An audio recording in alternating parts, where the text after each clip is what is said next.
There were a lot of groups that I was a member of, Young Judea and Habonim and all that, and word circulated about this march that was coming up. It was an amazing, amazing accomplishment that this word just got out amongst people. It was all roots type level. There was no iPhones, there was no fax machines, there was nothing. And yet this word went out all over the country. We knew about it in Philadelphia.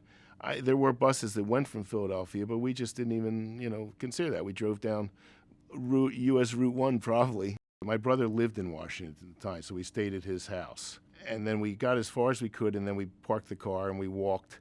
And all of a sudden, when you saw this mass of people, it was just unbelievable. It was not a sea of black faces. It was not a sea of white faces with a sprinkling of African Americans in the support. It was everybody together.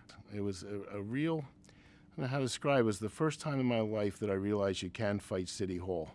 Here we were, 250,000 is the number. It could have been more, but it doesn't matter. Here we were in the middle of Washington, D.C., protesting, and nothing happened. We're out here, and nobody's going to do anything to us. People were walking. People weren't shoving. People weren't trying to get a better, quote, area to stand in. It was just everybody was there to lend support. Our biggest task was being a body to be a number and just to fill that, that whole place to show people we were serious. I don't remember a large police presence. I do remember it was incredibly hot, all right? And I also remember that a lot of people didn't go into the reflecting pool, which I thought that they would. And we were pretty far back in the crowd. And the crowd was like milling forward, but it was so organized, not professionally organized. It was just everybody realized they were there in a moment of time that was truly a moment in history. And Martin Luther King Jr. was brilliant, not history book brilliant. You could just tell he was put here for a reason. And what he was saying was absolutely the truth. If you just listen to what he was saying, he knew what he meant. He really wanted everybody to be equal out there.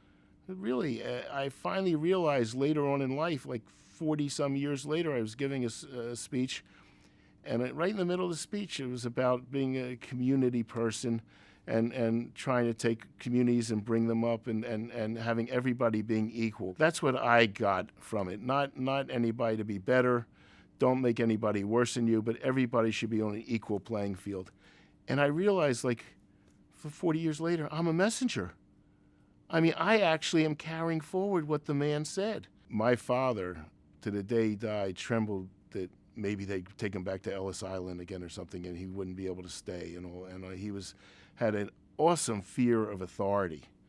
And that was probably what a lot of my generation had at that time, because we got it from our parents. It's shut up, don't say anything, keep quiet, keep quiet. I only went to Washington. I don't consider that incredibly brave at all. But there were a lot of incredibly brave people who lost their lives and everything else.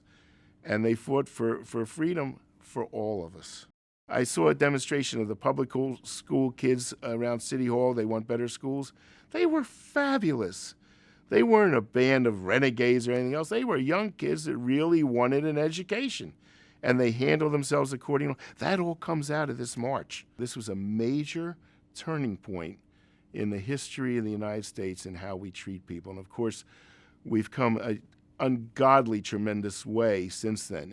A lot of it was happening all over, affecting people in different ways, but it was a moment in time when it started to solidify.